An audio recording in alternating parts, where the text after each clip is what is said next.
all my fans in Paris, to all my fans in Paris, France, I am coming for you.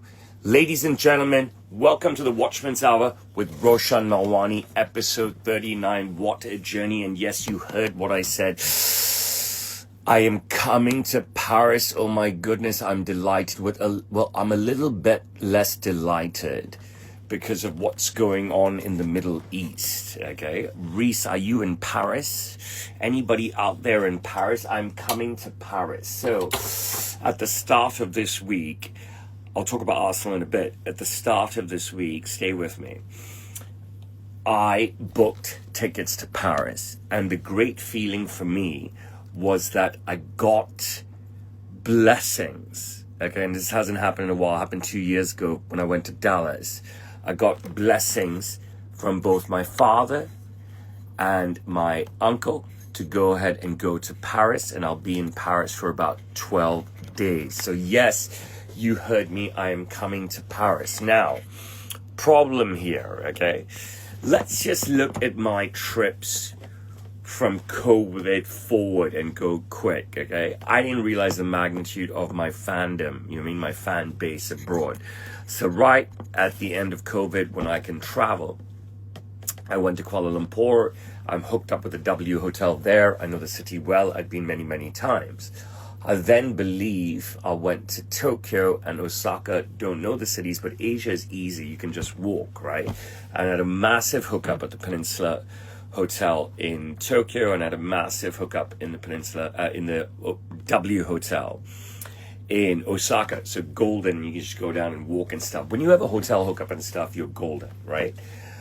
Then I went to Dubai in December and I hooked up with the W Hotel on the Palm, all right? Again, golden, right?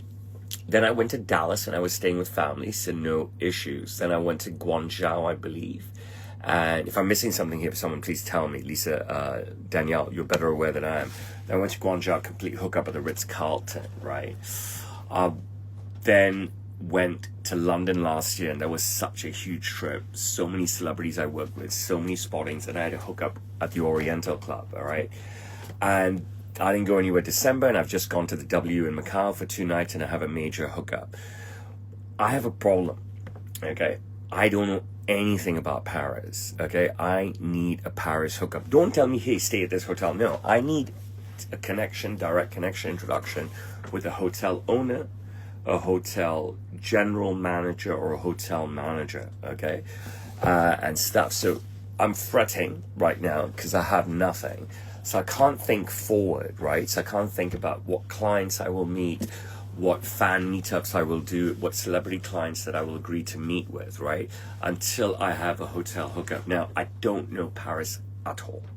Don't know anything. I knew I'd lived in London for a year, and I knew that I would land in London, and even though I hadn't been there for over 20 years, it would be easy. I knew I was going to Dallas. I hadn't been there like 17 years, but I have my whole family that lives in Dallas. And Alex, I'll answer your questions afterwards, okay? Stay with me. And basically, I'm sorted and stuff, right? So everywhere I've been, I know I'm sorted, but I don't know anything about Paris. I went to Paris in 1984, horrendous trip. I went to Paris in 1998, excellent trip. I stayed with a friend of mine. I was a very different person then, and he's a very different sort of friend and stuff. So I'm coming to Paris in July, okay? I land on the 17th and I leave on the 30th. So you've got me from the 18th to the 29th. So that's 18, 19, 20, 21, 22, 23, 24, 25, 26, 27, 28, 29. You've got me 12 full days in Paris, okay? But I need a hookup, right? And in return, of course, I will do videos, I will do anything. So basically what I tell a hotel when I connect with them is that, look, I'm going to shoot my own content and post it, okay? And if you want to direct me in any ways or put a particular message out, I will do so for you, all right? And then you can shoot your own content, and you can either post your content, or you can, if you don't want to post your content because I'm too controversial, you can give me your content and I will post it and stuff. But I do a lot for the hotels that I stay at. I bring them a lot of great coverage.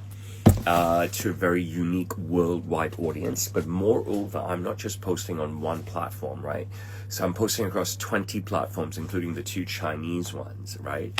So it is a great deal for the hotel. The problem is I don't know anybody. I don't know contacts. Like I said, for all the places I've stayed. So W Kuala Lumpur, Peninsula Tokyo, W Osaka, Ritz-Carlton Guangzhou, and the Oriental Club in London, and the W on the Palm in Dubai.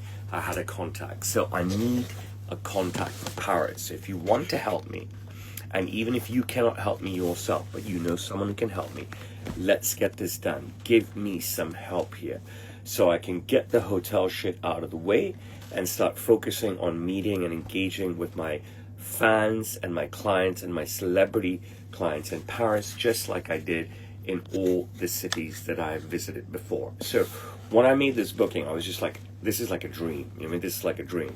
But then when I looked at hotel prices, I mean, they are just disgusting. I mean, they're insane. I've never seen more expensive hotel prices for the tiniest of rooms in my entire fucking life. And remember, we are 5 people, right? So I need at least 2 rooms. And even in Paris, they like don't want you to, you can't have a basic room with more than 2 people staying in it, right? So I really need a great Paris hookup, okay? Multiple Paris hookups, please, you know what I mean? Put me in touch with someone big time in Paris. Put me in touch with someone big time who owns a hotel. Put me in touch with someone big time who's a hotel, a general manager or a hotel manager, okay? Put me in touch with someone who has a home there that they will rent out to me for the 2 weeks. I mean, like an amazing fucking apartment and stuff, right? I need help. Now, I very rarely reach out for help, but I definitely need help in Paris. And Paris, I'm coming for you. Seriously, I'm coming. My wife and my children are so excited, but I can't get to that level because I feel very uncomfortable because I don't have a hotel booking yet. So this is what I need help for. Only got Danielle on YouTube. Hope others join. Now, basically, I can actually take questions immediately. Okay, you know, we've got Felix McDonald, Godcast, Tom, JB, Liam, Doman Savary, Brian Knight, Reese, and Ozzy. You all ask a question. I don't need to know that you're not helping me. Just want to know if you are helping me. And then I've got a bunch of people on TikTok like Jay Board and Ali Mughal and McCoy and Gio. So if you want to ask questions now, and they're great questions. Obviously, it's not helping saying I got you in Dallas, I got myself in Dallas. Otherwise, I'll go on talking. So it's interesting. I haven't been to Europe since 1996. Okay. I first went to Europe in 1984 with my father and mother. My sisters were very young. I was only 7 years old. Reese, let's just focus on the hotel first. Once the hotel is secure, we can talk about fucking anything you want to do with Paris. As you said, you were in Australia before. I'm not shooting you down, but you're talking nonsense to me. Stay with me and absorb, okay? It was a horrendous trip, right? I've told this story a number of times to very close friends, all of which I've shared, and perhaps some reporters as well, okay? The silly questions Lisa and Danielle can answer and so forth for the sake of the audience, you know what I mean? Who I don't want to chase away, of course. You know what I mean? The bigger the audience, the better. I want you guys to stay with me. It was a horrendous trip. I'll tell you why. So I'm 7 years old. We're leaving the two little girls, my sisters at home. This is my real mom. My parents were still married at that time. And my granddad gives me a pouch full of sterling. Do you know what sterling is? Jesus Christ, the amount of people who don't know what sterling is. The amount of people in the United States that don't know what sterling is, it's just remarkable. I don't understand the education system in your country. You know what I mean? So he gives me a whole pouch of sterling, and we fly to London, and my parents steal that pouch from me. They literally confiscate it from me. This is a damn shame. There's a lot of sterling in it.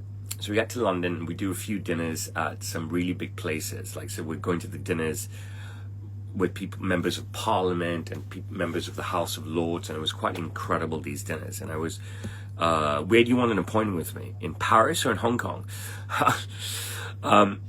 So we're staying at, I think, the Grosvenor House Hotel, if I'm not mistaken. And it's a beautiful hotel. And we're just there a couple of days. we don't go see Big Ben. We went to see the Big Ben from the outside. Yeah, we went to see the Crown Jewels. I remember that. All right. But other than that, we didn't do much. And so we went for some incredible dinners to these houses that look from, I can't remember that fucking show's name. I never watched it. My wife and daughters watched it all. You mean like throwback show about England and stuff. You guys could probably know better. And, you know, guys are dressed in their tuxedos or tail suits for dinner. My dad was just doing weird stuff with cash and whatever. I don't know what the fuck he was doing, seriously. I really don't know. You mean, like, we once, like, you can block this guy straight away, right? Lisa, for saying silence peasant. Yes, I watch rugby. So, I remember we took a black cab. We're leaving the hotel, and the black cab meter's running up, and then the guy goes to, you can buy shout-outs on my Cameo, my leading creator on Cameo. The guy, my dad tells the guy, turn around, I need to get more pounds. I mean, why didn't you just take more pounds in the first place? It's so odd. So there are a couple of days when we do this, I don't know, 2 or 3 bus tour of Europe. So it's the same passengers and the same same tour guide and the same driver. And it was horrendous because my dad was so cheap. And it was just so horrendous. So we stayed at the shittiest hotels, the 3 of us in one room. And the beds were so hard, it was disgusting, okay? We drove from city to city. We went to everywhere. We went to Paris, we went to Munich, we went to Frankfurt, we went to Madrid, we went to Rome, we went to Florence, we went to Pisa, we went to Vienna, okay? I mean, it's just incredible stuff, right? All we got to eat for breakfast every day was like a hard piece of toast with marmalade, not even jam, and no butter. And like black coffee. Yeah, I'm fucking 7. Okay. I'm fucking starving. We're driving on the shitty coach.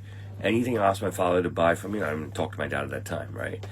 And I asked my mom to buy for me. She asked my dad, and he said, no, we're in Frankfurt, and I want to have a Frankfurter. And I told him, no, we went to Monaco as well, all right?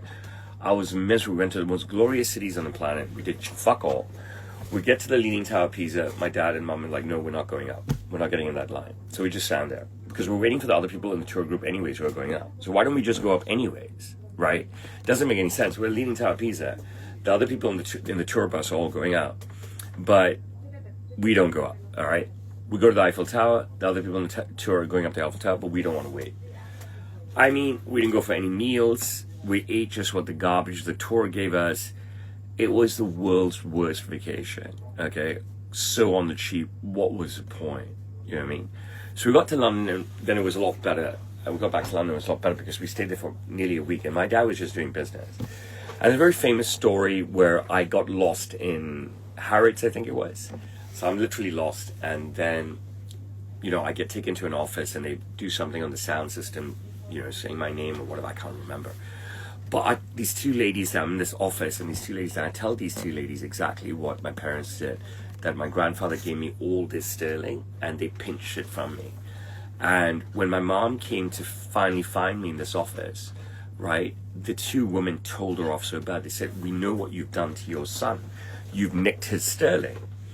And my mom was obviously super embarrassed. So she takes me back to the hotel, and we had 2 rooms, one where my dad was working from, and one from where we would sleep. And then they beat me. She told him the story that I told the women, that they'd nicked my sterling. And then the 2 of them started to beat me. Okay, it was insane. I mean, they're just beating me in a London hotel room, and I'm 7 years old, right? Violently beating me because I told 2 white women after I got lost, you know, I told them a true story that I've had the most miserable time. They asked me, how's your trip? I was like, I'm dying here. Right? My grandfather gave me all the sterling. My parents aren't fucking feeding me. They nicked my sterling. So these 2 women tell my mom off when she finds me in the office after I got lost in Harrods, and then she told my dad, and then they go ahead and beat me. I mean, this sort of fucking upbringing I had, you know what I mean? I mean, I'm not asking for sympathy. I'm just trying to explain to you, give you some relevance of where I come from. You know, my parents ended up splitting when I was 11, and I was 7. And stuff. Lisa, we don't need your commentary. Seriously, we just need your help. Okay, your commentary doesn't help. So then I went. That was 84. Then I went to Paris in 90. Don't think I went in 96. to London in 96. I went to Paris in 98. Am I missing a trip? I don't know. I thought I'd been 3 times. So I went in 98, right? I was at NYU at the time, so I went there for spring break, and my buddy from NYU was doing a semester in Paris. So we stayed at his apartment, really piece of shit apartment, no heat, so cold. I had to use my Sam Taylor overcoat, my Sam Taylor cashmere coat as a blanket. Okay, literally. Okay, it was ridiculous. And his shitty fucking apartment, couldn't get hot water, couldn't get good drip and stuff. But at least we had a lot of meals and we walked around and stuff. We didn't go into the Louvre because of the line. We didn't go up to the Eiffel Tower because of the line. This guy had no money. He didn't have $1. His name is Dharmesh Barucha. We ended up falling out over something because I went on to become wealthy and he didn't. And so forth. And I don't know where he is, but we were very close. He even came to Hong Kong and visited me in maybe the year 2000, 2001, and stayed with me one summer. And I took him everywhere. He had no money. I paid for everything. I paid for everything in Paris as well. You know what I mean? At least I got to crash and I paid for everything. I paid for groceries, everything. But that trip was amazing because all we did was walk around, eat these long baguettes. You know what I mean? I was drinking at the time, so we'd, every hour or so we'd stop at a different cafe and, open a bottle of rosé. It was an incredible trip. But that 1996 is a long time ago. That's 20 years. So it's already more than 20 years now since I was last in Paris, because that was like February or March, right? So by the time I get there in July, it's going to be 20 years, over 20 years since I've been to Paris, and I need a hotel connection, you know what I mean? So I can't pay rack, right? The rates are ridiculous. I need great accommodation. I'm willing to do great influencer work in any capacity for them, like for the Oriental Club last time. Whilst they didn't want me to broadcast their room, I did have a 3-part suite, a living room, a bedroom, and a big bathroom. It was big, but I mean, it wasn't the quality of like the W or the Ritz-Carlton, the Peninsula, for me to broadcast. But I did speak there. I did tag from there. I'm still tagging from there. I gave the members a speech, and I hosted all my celebrity clients there. I did a live stream from there with Les Ferdinand, obviously introduced them to everyone. Obviously, I got Alan Shearer there as well, which is huge, and introduced them to all their staff, and everyone took photos. I mean, this is, prestige stuff and also priceless stuff.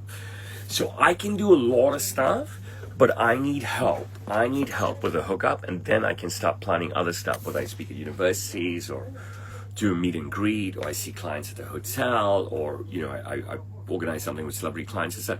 I can't think that far forward until I have a hotel hookup. So once again, if anybody has a genuine hotel hookup for me in Paris, please help me out. Okay, you can DM me. Best to do is email me at web@samtaylor.com, and we can make this work. If you have friends in Paris, maybe no one watching right now is from Paris and stuff, but if you have a friend in Paris, contact that friend in Paris for me, and that would help me a lot.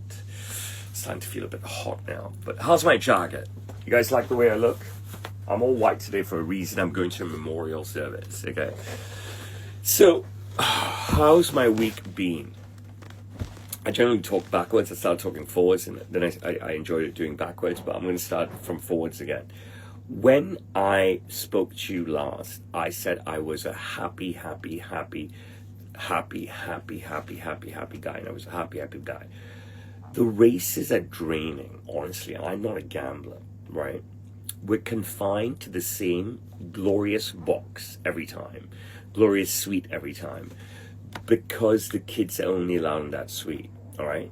So the food is good. I'm telling you, it's very good, but the setup is the same every single time, right? So okay, fine, whatever. And then I'm in the penultimate race this time. Last time I was in the last race, and I came second. And the hype in the 2-week build-up to him running was so huge, because he had an 8-month layoff, and he was progressively doing better and better, and coming in and losing first place on a photo finish. I've told the story over and over. It's on all my feeds and stuff. You can watch my videos. I hope all you guys are watching my videos. I mean, I post unique content on every platform every single day, and it gives you a real insight into all the different things that I do. And if you're not watching my videos daily, whichever platform you follow, then you're missing out, seriously. And it's tough for you to catch up and know what we're talking about. Like, so for example, Lisa and Danielle, who are watching this live, will know anything and everything that I'm talking about because they watch my videos daily, they see my stories daily, and I encourage all of you to do so.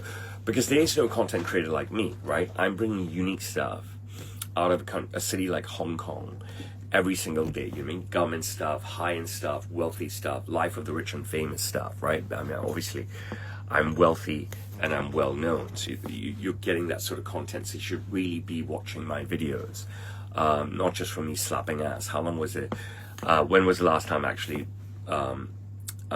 posted a slap ass video? I very rarely post them, and I've always been honest with you guys, and I said that if it wasn't for all the bans, then all my videos, right, are slapping ass videos. I've now accumulated 400 ass slapping videos, which I'm, you know, very wary and apprehensive about posting. But I did start a new Instagram channel called Sam Steeler Violations. I don't nurture that at all, but you know, because I'm not getting that much love there. But if I do get more love there, if you all go to Sam Steeler Violations, give me some love there, I'll post another unique ass slapping video that you've never ever seen before. Now, I went to the races and I looked immaculate, and I wore my Nehru, and I said to you in one of the videos, if you've watched my videos, you know what I mean, you know, my videos are long, they're not short, 28 seconds, 1 minute, 28 seconds, 2 minutes, 28 seconds, they can be virtually 3 minutes or more, okay? And so you've got to watch it, because you're going to miss a lot of stuff if you don't watch it through. They're extremely informative. You're getting a window into a life, a lifestyle in Hong Kong of somebody, you know what I mean? You're not going to get this type of content anywhere else. To give you an example, you can go to YouTube and watch shorts. And CNN, The Economist, The New York Times, MS, MS Now, Fox News will give you their same version of some CNN reporter going up against Donald Trump, and etc., etc., etc., etc., etc. Okay? Other people out there spewing the same shit, or other people out there are just one genre, so like workouts or something, or Premier League analysis and stuff, right? But I have a huge variety of content, okay, huge variety of content, and it's going to be good for you if you guys sit and watch, because nobody else is providing that sort of content and in a comical way, right? You can get commentary, like you can get, like someone do a report on Hong Kong, a report on racing in Hong Kong, this, that. But you're not getting an actual horse owner, an owner of a 5-time winning horse actually giving you the insights, right? The absolute visuals of what is actually going on. So definitely watch all my videos from beginning to end, from first minute to second, from first second to second minute, from first second to third minute, from first second to seventh minute. You know what I'm saying? And you know, you're going to get great insight into a fabulous city. Now, there's 4 people on YouTube. One is Danielle, one is me. Could the other 2 announce themselves and say who they are? So I waited all the way to the penultimate race, right, which is like at 5:20 or something, and finally kicked off at like 5:30, 5:45, and finally I was there. Jesus, you know, that 4-hour wait, you know what I'm saying, it's just like killer, you know what I mean, because I'm not there for anybody else. I'm there for me. Hi, Hesip, is that how you pronounce your name? Text is very small. I appreciate you. And the hype over that week, the hype over the previous 2 weeks when you lost a photo finish, right? Everybody, the public was all on my side. And I keep telling you that, I've said this over and over again. The amount of strangers that ask me for selfies, the amount of strangers that wish me good luck, the amount of strangers behind me, my right, my left, join me when I watch the race and cheer come on, especially after that first 5 wins in 15, right? He's on now he's 0 for 12, right? You know what I mean? I want this for the public. I want one more win. I just keep telling you this. One more win for the public. Now, look, I'm going to post a video, which is my reaction. I might do it tomorrow, okay? It's going to be on a carousel. It'll be the last video on the carousel. Watch all the videos on the go through the carousel. There'll be 3 videos on the carousel, okay? The last video, see how I feel when I get home, okay? I posted this a week ago on my Patreon, and I'm gonna expose the video and stuff, all right? So really watch through my stuff, whether they're carousels, long videos, shorts, whatever. Don't skip, don't skip, and don't just focus on the ass slapping stuff that gets so many views. Now, I've been banned so many times. I got banned 3 times over 3 consecutive days in Macau, so I'm definitely shadow banned.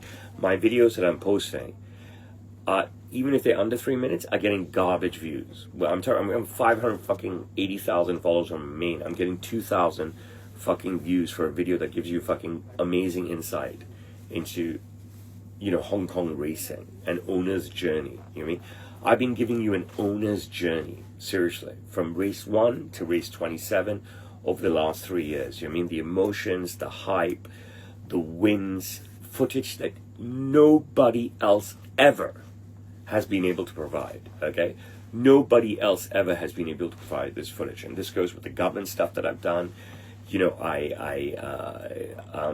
showed you stuff with Carrie Lam, a former chief executive. I even hosted her for lunch. I hosted her in my store. I've showed you my side-by-sides with her. I've showed you my side-by-sides with John Lee a number of times. You know what I mean? Like, you've got to watch me. There is no... You tell me. There's no...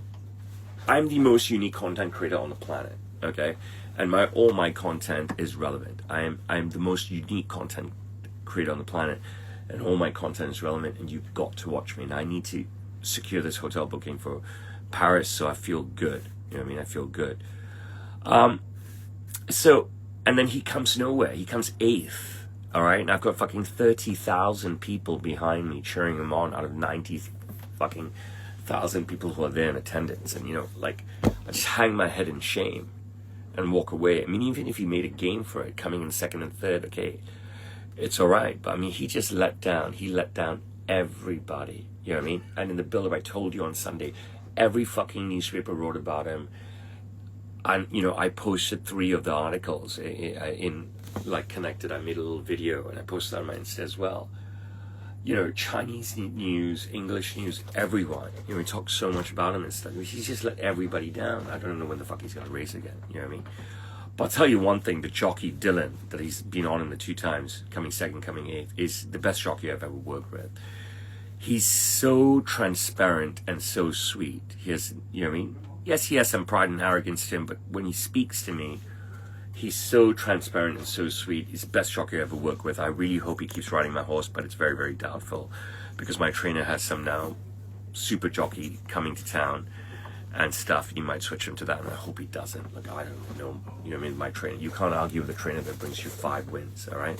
So you really can't. You just can't argue with a trainer. You bring you 0 wins, right? Then you can have a conversation with the guys. Brought you 5 wins, you leave the guy alone, and to do what he wants to do.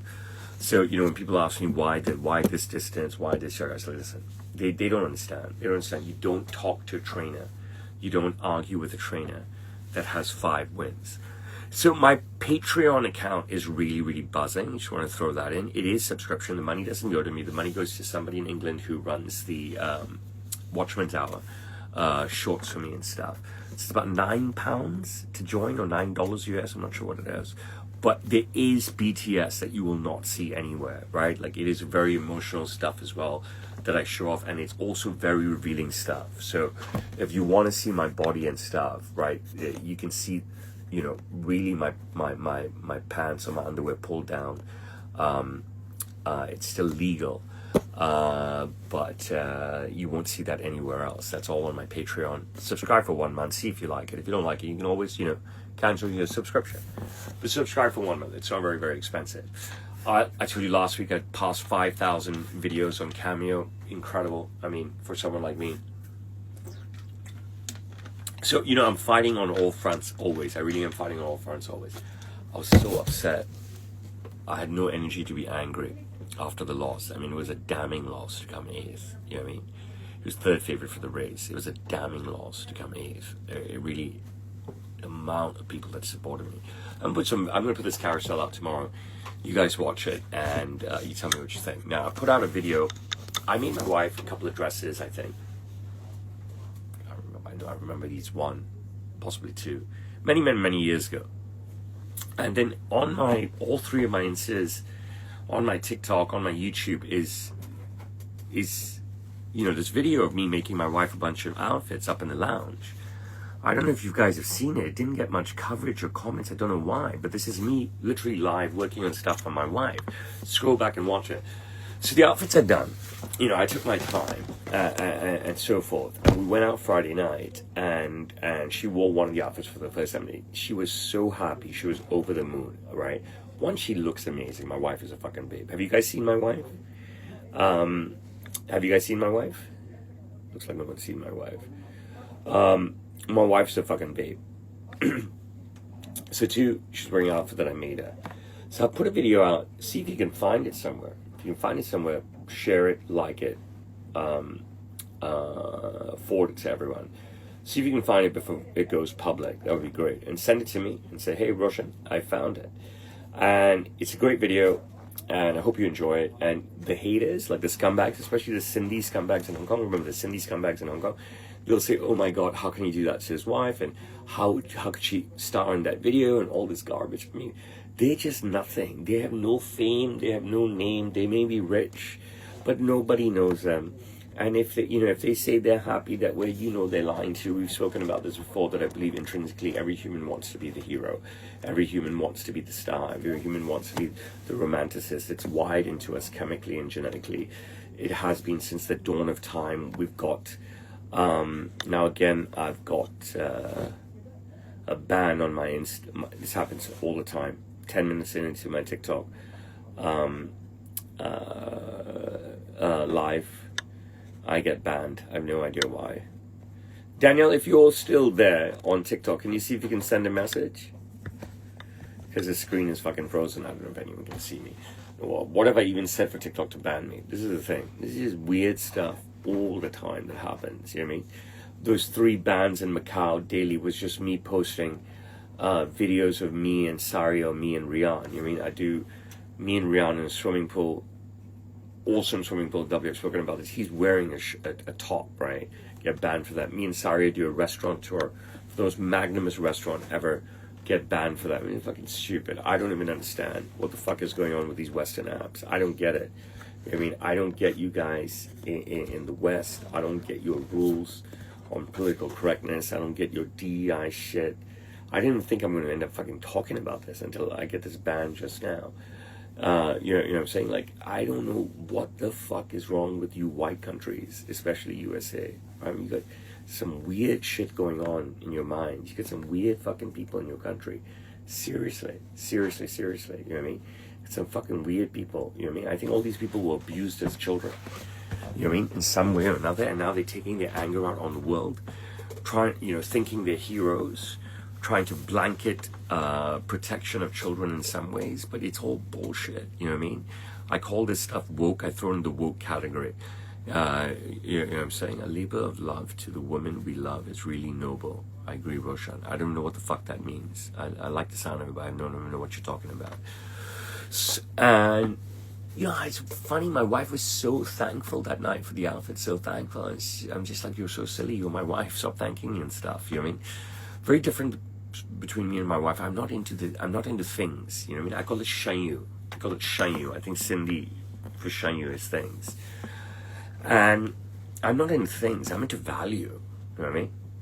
I got this watch in 2006. That means it's going to be 20 years old in a couple of weeks. All right, and it's still going strong. You know what I mean? I'm into value and stuff. I bought this. I can't remember when I got this jacket. It's at least 10 or 15 years old. I mean, look at the gold.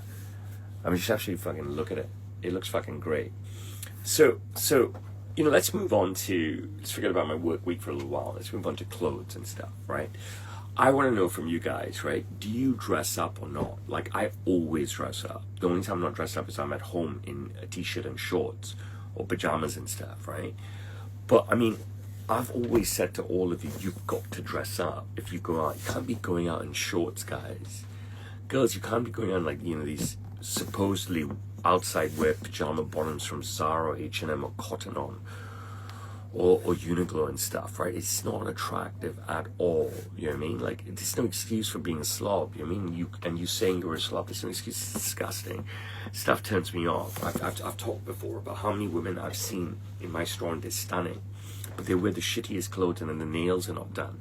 And how gorgeous they may be, but I'm just not into it. And a woman who can be less attractive, a little bit more plump, but from head to toe, her heels are amazing, her toenails are amazing, her clothes are amazing, her makeup is amazing, her lashes and her brows and her hair are amazing, is much, much, much more attractive to me and stuff. So I'm always dressed up.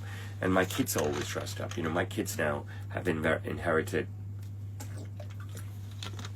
the bags that I bought my wife early in our relationship. So we've got 2 Dior saddlebags, for example, which Serena went online to check.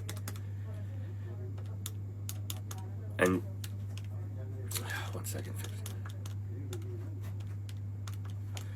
And they have gained 6 times in value from when I bought them for these 2 vintage Dior bags. And you know, there's a lot. I've got Fendi's, I've got this beautiful Loewe one, also 20 years old and stuff. You know, Sari rocks it, and so forth. So I buy things of value. You know what I mean? So I bought my wife the most incredible Dior bag in London. Right now, it's only hers. She's used it a couple of times, but you know, I buy things of significant value and so forth, and that are different and are punchy. You know what I mean? My wife says, get me a Birkin. I said, you must be fucking stupid. My wife has a lot of ordinary bags, which I can't understand why she bought. I mean, ordinary when I say they're very classy and simple. But if I'm going to buy them for her, they need to be punchy and stuff. So you know how I am. I'm punchy and so forth. But I dress up for everything, right? Regardless of where I'm going to go for dinner and stuff. You know what I mean? And, you know, I've told all of you guys, men and women, you've got to dress up. You know what I mean? You owe it to yourselves, and you owe it to humanity, and you owe it to the people around you. I have a great client in town, okay? And he comes to see me every 2 years. He's from Georgia, okay? He's just a few years older than me. See, I'm 49, maybe he's 53, okay? And he's paid, okay? He's got a lot of money and stuff. And he's wearing shorts every day when he comes to see me here. And every place that he's planning to go to, he asks me, can I wear shorts? I said, no. Fucking put pants and a shirt on at least, right? It's like, I don't go to places where you have to wear shorts. So you know what I mean? And this guy's more mature than me. He's more wealthy than me, perhaps, and stuff. And, you know, he has so much clothes from me. He has more clothes than I have clothes, okay, from me and stuff. He has more clothes than I have clothes. And I don't know why he likes to dress down. Like, it's not my thing. You know, if I'm in a different city, I'm not wearing shorts walking around. I'm wearing jeans and a t-shirt. And my jeans cost a fortune, and my t-shirt costs a fortune, and my socks cost money, and my fucking shoes cost a fortune and stuff, right? So I've got different outfits for everything. But I'm always going to be dressed up. If I'm going to the pool, I'm not going to buy that Valerium, whatever the fuck it's called, fucking 300, 400 US for trunks, but I'll be wearing Vioris all the time. So I'm always going to fucking dress up. You'll never see me not dressed, and I tell my kids the same thing. And definitely my girls now, you know, I mean, they'll never leave the house unless they're well dressed. And, you know, in their crowd, I mean, yeah, they've got parents who are as wealthy as us, who are wealthier than us, and so forth. But my girls don designer bags wherever they go and stuff, and I'm so proud of them. I'm so proud of them embracing that, realizing that my girls do their makeup, and they take their makeup seriously and so forth. And Sari is very good with her makeup, and you know, I'm very, very proud of that, and take their hair seriously and stuff. You can't go out scruffy. Now, I may not have the greatest relationship with my girls, but I think they understand the family that they belong to. I know they understand that wherever they go, they're recognized, right? Because wherever we go, even before social media, I've told you this over and over, wherever we went in Hong Kong, people would come up to us and say hi, right? Probably people come up to us and say hi less. The more they know about this, the less they'll approach us and stuff. Because people are just jealous bastards. That's just the way it is, you know what I mean? The friend that shut me told me, why do you always say people are jealous? I'm telling you, they're fucking jealous. People are fucking jealous of me, what I've achieved, the lifestyle I live, this, that, and they can be, and they're probably, the most jealous ones are the ones that are so much more richer than me. And I'm really in a great phase now where the Chinese just have embraced me so much. And then the white people here is just always, they're just weird, you know what I mean? They come with a colonial mentality. So even if they're low-income white people and stuff, they come with a colonial mentality, and they'll blend with the Chinese because they believe they're in China, because they are in China, right? But they won't want to come and support a wealthy Indian, and that's just the truth. You know what I mean? White people here have problems with Indians. Okay, seriously, the ones that live here. Okay, not the white visitors, right? Americans who come here, Europeans who come here, they have no problems with Indians, right? But the white people who come to Hong Kong, and I've been here my entire life, I went to school, I went to British school with all white people. White people who come to live in Hong Kong have some sort of fucking problem with Indians. I don't know what the fuck it is. Okay, seriously. I don't know fucking what it is, but I know it fucking exists. You know, even the principal of my kid's school, I keep saying over and over again, right? For some reason, he thinks I'm a pedophile. And him and his senior team are always on alert if I'm on campus. I hardly even go to campus and stuff. And I've had this convo with him, and he can't answer me at all. Aside from one video when I mentioned this, you know, I mentioned him a number of times, and it came up in a short, and the short went viral, right? And he called me and he asked me to take this down and stuff. But I mean, he's the worst fucking principal, honestly, in the history of the school. I went to the school's over 150 years old. I think his name is Mark Paulson or something. Someone correct me if I'm wrong. I mean, the guy's an idiot. You know what I'm saying? I mean, he's done nothing. He's added no value whatsoever since he came. There was a guy, I think Mark Blackshaw, who was before me. I love this guy. I shot a video with this guy in his office and stuff. This guy was so aggressive and so involved with parents and students. And this Paulson's come in, and I said hi to him and introduced myself to him day one. But the guy is a fucking, I wouldn't say he's just a loser. I mean, like, he has no personality and no reality and no touch whatsoever. You know, I mean, he's short and plump. He doesn't know how to speak to people and stuff. Doesn't matter how educated you are. I mean, he just lacks class. He lacks mentality. He lacks reality. You know what I mean? I think his name is Mark Paulson. I'm not so sure. But this guy's just awful. And I feel for the kids in the school. And I feel for the kids under Blackshaw. KG5 was going somewhere. Boom. Right? And then Blackshaw exits and need to work with the foundation and stuff. Why, oh why would they pull such a good guy? And then they put in this guy Paulson. I don't know where he came from, who he is, what his background is. But as a parent of 3 children in that school, as someone who went to that school for 7 years, and as a parent of 3 children who experienced the principal before Mark Blackshaw, as a parent of 3 children who has spoken to the head of the ESF, Linda Greer, many times and given her his support, I think she's very good. I think she's very, very good. And I think the government is tough on her and stuff. So I've always called her to give her support and stuff.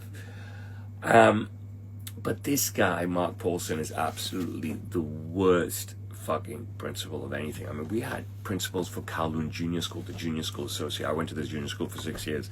All 3 of my kids went to this junior school for 6 years, right? And we had one guy, Mark Cripps, who was brilliant, absolutely fucking brilliant. Unfortunately, he left his post to go on to bigger and better things for him, but he was so good. Can't remember who had between them. We had another guy who became a client of mine, tall New Zealander. Wish I fucking knew his name. He was a principal there for a while. He was so good. He came to buy clothes from me as well. I bumped into the rugby sevens last year. Neil O'Reilly is his name. Okay, Neil O'Reilly. What a brilliant fucking principal. Okay, Neil O'Reilly. And you know, I bumped into the sevens. I never even asked him. He came straight to buy a jacket from me. You know, he was incredible. Such a good guy. This has nothing to do with me. It's about the kids, right? So, you know, this is the problem, right? If Mark Paulson or anyone in the ESF is watching this, if this gets screen recorded and put on stuff, I've talked so good about KG5, right, and Kowloon Jr. I've talked so good about Mark Blackshaw, okay? I've talked so good about Belinda Greer. I've talked so good about Mark Cripps. There's 5 things said. I've talked so good about Neil O'Reilly, right? But I'm talking bad about Mark Paulson, who is just bloody awful, right? But I'll probably get contacted by the ESF or something saying that, why did you do this? Or we're going to sue you for defamation now and stuff. I'm going to sue me for defamation. I'm a parent. I'm allowed to say what I want. You know what I mean? I'm allowed to say what I want. After that video spiraled and, you know, I took it down because I don't want to hurt anybody, right? And stuff. You know, so many people approached me and talked about this. Should I, you know, we have a kid that's 2, we have a kid that's 3, we have a kid that's 1, we have a kid that's 4. Roshan forgives from reaching out to you. This whole DMs on Insta and stuff, right? Should we consider ESF or should we consider something else? I said, bro, you can't ask me to make that decision for you. All I will say is that I went to ESF 13 years and my kids will be in ESF 13 years. I mean, you've got to meet with the schools and make the decision on your own. It's nothing to do with me. I can't vouch for any other institution because neither me or my kids have experienced it. And I'm not going to tell you not to go to the institution that I spent 13 years at and the institution my kids are going to spend 13 years at. I can't tell you not to go there. But I'm also not going to tell you to go there, right? You've got to do your own due diligence. And that's what I tell parents all the time. You've got to do your own due diligence. You've got to see what's the right match for you. Now, before, I don't know if this was under Mark Paulson's watch or late under Mark Blackshaw's watch, right? But all of a sudden the school went woke. All right, I mean, this is a British school, 150 years of history. You know what I mean? When I used to go there, Monday and Friday assembly, we used to have to say, "Thou Father who art in heaven, hallowed be thy name. Thy kingdom come," etc., etc., etc. You know what I'm saying? You know, kids wear their shirts tucked out now. Their ties are not on. They don't have blazers. Even makes some fucking sense. We have blazers with a badge, tie to be done, shirt to be tucked in. Already the standard slipped so much. Okay, and I'm going to come to this in a second, right? Already the standard slipped so much. And then you go woke and you write an email to the parents. I didn't even understand woke was then. That, oh, it's now going to be all about the kids and doesn't matter you're paying the fees, right? The only stakeholder is going to be the child. Fucking nonsense. I don't know if this came on the Paulson's watch or the back end of Blackshaw's watch. I don't fucking get this shit. It makes no fucking sense. I'm paying through the fucking roof. Over 2,000 US a month for a child, right? For just fucking nonsense. I mean, I could tell you so many stories about this school and the teachers. You see, my wife is on the board, all right? So my wife was chairman of the Parents Teachers Association for 4 years at Calvin Junior. Now my wife's been on the board. Serena's in year 12, so it's lower 6. This is her 6th year on the board for the senior school. So I get a lot of insights into this stuff. And the whole thing about Mark Paulson thinking I'm a pedophile and the senior leadership team being on alert was given to me by 2 people in his office, 2 Chinese women. I don't know, I can't tell you their names. My wife, I need my wife here, I mean to tell the names. And I confronted Paulson with this when he asked me to take down the video. I said, why? These are 2 people from your office, these 2 Chinese ladies who have told me. They work for you. And they have told me that you think I'm a fucking pedophile. And you're very conscious when I'm on campus. You know what I'm saying? Do you understand the kind of bullshit that came from this guy's mouth? You know what I mean? You know what I mean? The kind of bullshit that 2 people, 2 administrative staff in his own office are fucking telling me. They're telling me openly, right, that this guy thinks you're a fucking pedophile. I will say it over and over again. They call their most famous alumni, they herald their most famous alumni, the lead singer of In Excess. He committed suicide. The guy committed suicide, yet he is heralded as the most famous alumni. Look at everything I have done, okay? Look how I have broken a different frontier across every single social media platform there is, okay? I'm a trailblazer. I worked with 3 American presidents personally, okay? I've worked with Grammy Award-winning artists, the Imagine Dragons, okay, personally. I worked with 4-time Super Bowl MVP, Terry Bradshaw. I worked with Oscar-winning actor, who's the Gladiator? Tell me who the Gladiator is, quickly. Oscar-winning actor, who's the Gladiator? Okay, I've worked with 2-time Oscar-winning actor, Kevin Spacey. I've worked with Oscar-winning actress Sigourney Weaver, okay, and Russell Crowe. I've worked with Russell Crowe, and the list can go on and on and on and on and on, right? Okay, I'm not on their Wikipedia. I'm not on their website. I'm nothing. There's so many different alumni that they rank. I'm a justice of peace for the Hong Kong government, right? And stuff, but they won't list me because of this guy Paulson. Am I bitter? I don't know, right? I just think the guy's so stupid, right? I think he's just rotten and stupid. So I don't know if I can even come to bitter now. I have so many accomplishments, right? I mean, the whole office is full of accomplishments. Every wall is adorned with my accomplishments. So do I want to be on KG5's Wikipedia? Do I want to be on their website as a heralded alumni? No. It's so low down the ladder. It's nothing. Whatever. But what I'm trying to tell you is, I'm not trying to tell you that I'm bitter or upset about this. I'm trying to tell you the rationale. Okay? All right? And it's all by this guy Paulson. Really, really And that's why I would put him in the dirty man category, because he knows it's not real, right? He knows it's not real. And, you know, fuck KG5, okay? Absolutely fuck KG5. I just spoke again at the Hong Kong University of Science and Technology. Second time. I've spoken at King's College London. I've spoken to Sharton College pre-COVID, which is part of the ESF. I have spoken to the Hang Seng Management College here. I've spoken to Chinese University of Hong Kong.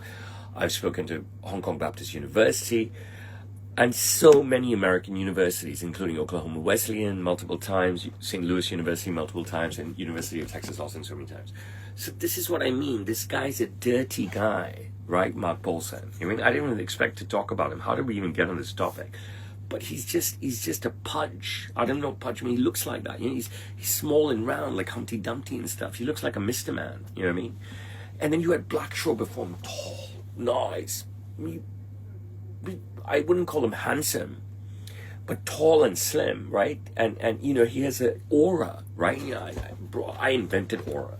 In this era, I invented aura, right? In this era, I invented aura. I mean, I'm the king of drip, edging, okay, Riz and aura, all right? Screenshot that stuff. And this guy's just a pudge. And who would want a pudge as the leader of the school that your 3 children are going to? You know what I mean? Like, I don't know. You know what I'm saying? So, you know, my job is to teach my kids confidence and courage. I give them great foundation. So money, they have lots of money. They have everything, right? They have a driver, clothes, everything, right? But there's no use to all of that, right? You can be a poor person, right? But if you can still have drip, you can still have aura, you can have riz, but you need courage, you need confidence, right? And so Serena, I don't engage with. She hates me, right? Straight up. But Sari and Rian, you know, Sari, you know, in the limited times that we talk to each other and stuff, I teach her courage and I teach her confidence. And Rian, I'm always teaching courage and confidence. My kids are in awe of me, honestly. Especially the youngest two. Serena's my enemy. I don't know why. She fucking hates me. She doesn't like all this shit. But wherever we go, I mean, I've said this over and over to you again, and I like this stuff. And the friend who shed me thinks this is stupid about me, right? But I only want to go where the golden carpet is rolled out. Seriously. I can only go where the golden carpet is rolled out. So that's why I said to you guys, I mean, you've got to dress up. You know what I mean? Nobody's going to respect you. You know what I mean? This guy, Jay Board, openly says, no, I'm a slob. It doesn't make any sense. Danielle says she loves the opportunity to dress up always. Every second is an opportunity to dress up, okay? Except when you're going to bed yourself, unless you want to dress up for that as well, right? I don't really want to. You know, when I go to bed with women and stuff, I've never dressed up for it, right? But women will always dress up for me when they go to bed with me. Do you get what I'm saying, right?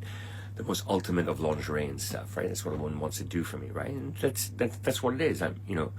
That's the type of woman that I like, right? The type of woman that I like. If I'm going to make love to her, right? She's gonna, you know, bust out the best lingerie. If she knows she's going to come make love to me and stuff, she's going to go out and buy amazing lingerie, or I'll go with her and buy it and stuff, whatever, you know what I mean? And so forth. But that's the life that I live, because that's the life I was brought up on. That's the life that I saw on television. That's the life I saw on USA TV and movies, right? So I grew up being shaped by USA TV and movies and Indian culture and romance and stuff. And now suddenly what's happened to the USA? You know what I mean? There's no more Rocky and Rambo and all that stuff and The Graduate and whatever, you know what I mean? Like, it's all fucking shit. I think the breaking point was when Winona Ryder and Ethan Hawke made that stupid movie on Gen X, and I'm a Gen Xer, and that movie was fucking stupid, embracing doing nothing, embracing being a bum. She throws away her whole career being so smart to be with a bum and not with the guy who's successful. And then, you know, that leads to whatever comes after Gen X, and it's just been a disaster in the United States. Your value set outside of, like, say, you know, a strong Christian community, right? Regardless of the domination, right? Is it domination? Yeah, regardless of the Christian domination.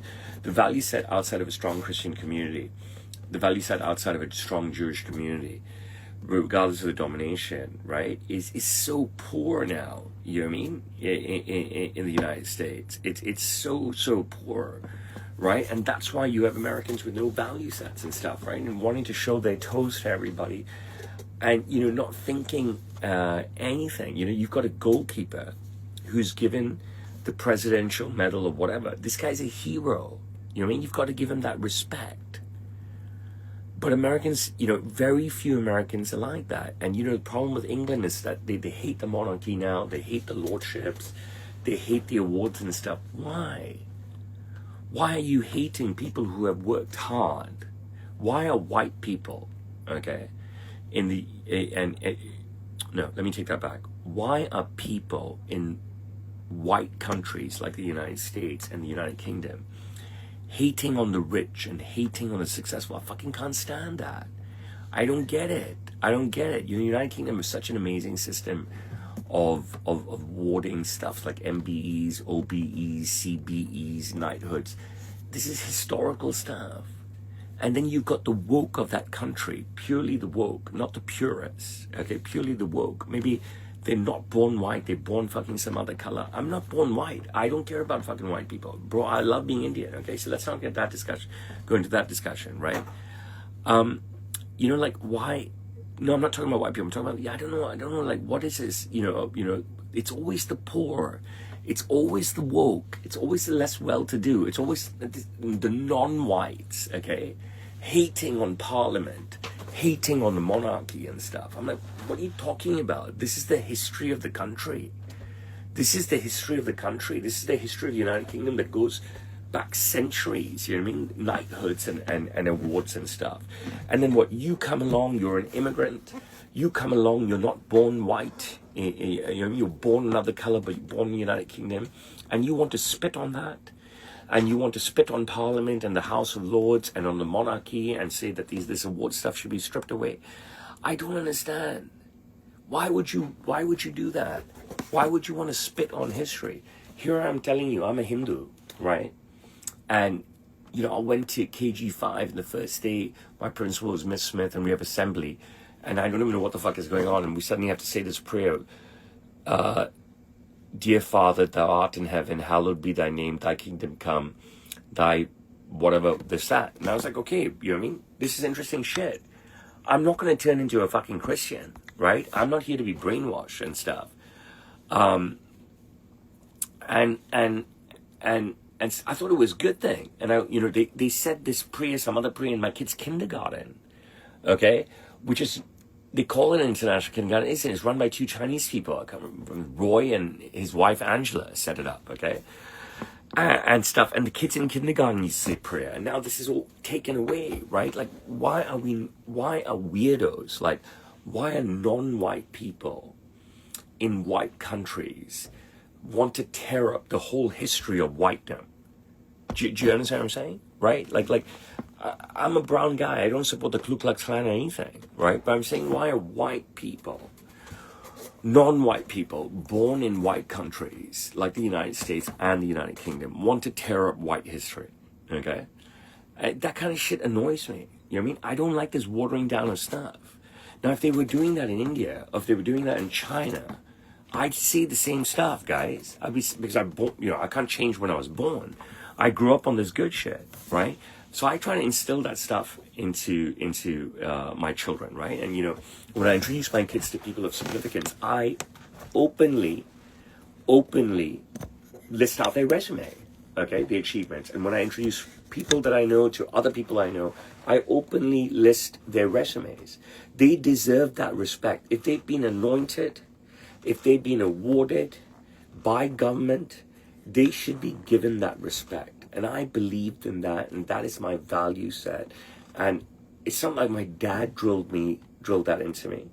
I know he believes in that value set and stuff, right? But it's not like he schooled me every single day, you've got to be this way, you've got to be that way. I just grew up seeing it, and I grew up appreciating it. You know what I'm saying? I like people in power. I like people who are wealthy because they've worked hard to get there. I don't give a fuck if they got there through nepotism, okay? That doesn't mean I like proud people. You know what I mean? Like rich Chinese billionaires who spit on me and stuff. They say, no. And then say, fuck you. I don't lick anyone's ass. But if someone is good to me, polite with me, I give them the respect that they deserve. Okay? Doesn't matter how rich you are, how famous you are, how anointed you are. You acted like a dick to me, I'll fuck you up. I'll fuck you up.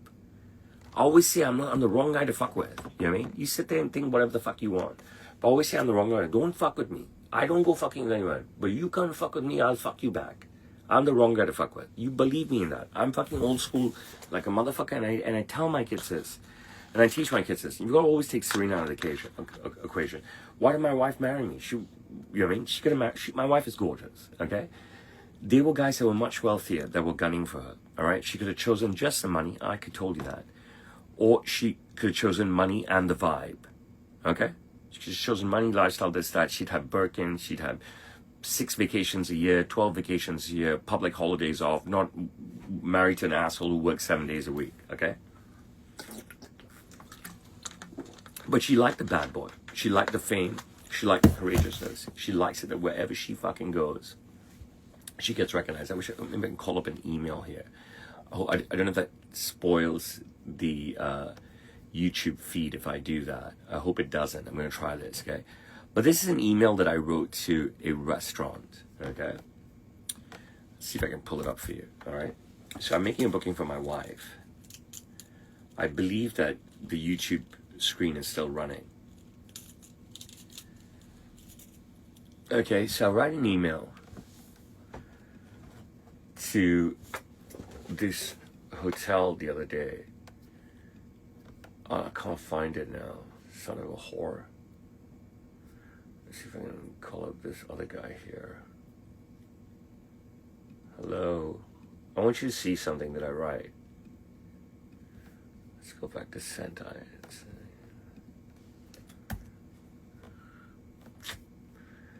Fucking this, you know, all sent. How about it? All sent? No, it doesn't work. Let's try and pair. What the fuck is with this mailbox? I hate the Apple mailbox. All sent. No. This is important. You'll understand in a second.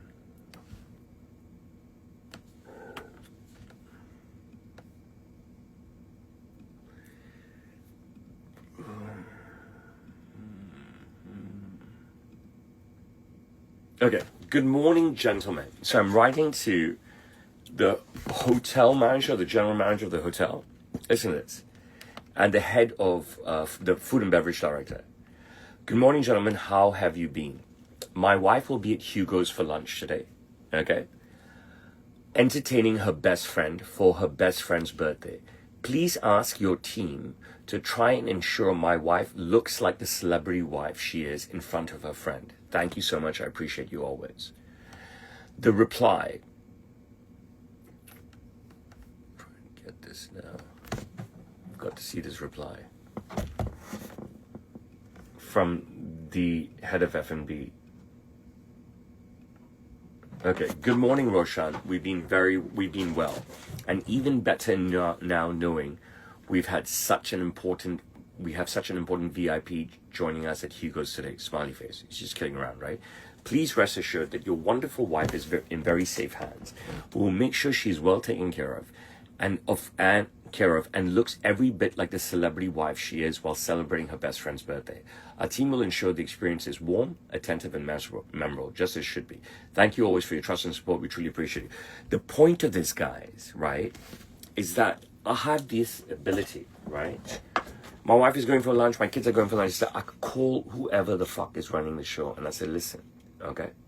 Make sure that their fucking guest or the people they're with realize that these kids, my wife, are a fucking celebrity, okay? Make it look like that for them. And I can do shit like that. And I do stuff like that. And I like stuff like that. And it's not like I call places and say, relationships are built for me this way, okay? The random ones, not that some other work. I built a relationship with this restaurant. I went there for lunch one day with Saloni, Sarah, and Rian. And the GM comes to me to introduce himself. And I said, how come you've come down to meet me? And he said, well, someone in my team messaged on the group chat and said, we have a celebrity here. And boom, the relationship was born that way. Okay? Somebody DM'd me this morning when I woke up and stuff, some Nepalese guy, and he said that it was amazing to serve you that night, this, that. I've been following you forever. And I said, but why didn't you ask me for a photo? He goes, no, I didn't want to do it in that situation. It's not professional, plus I'm shy. I was like, well, you should come to my store and buy a suit. I'll give you an amazing discount and I'll work with you myself and stuff. But these are building blocks, okay?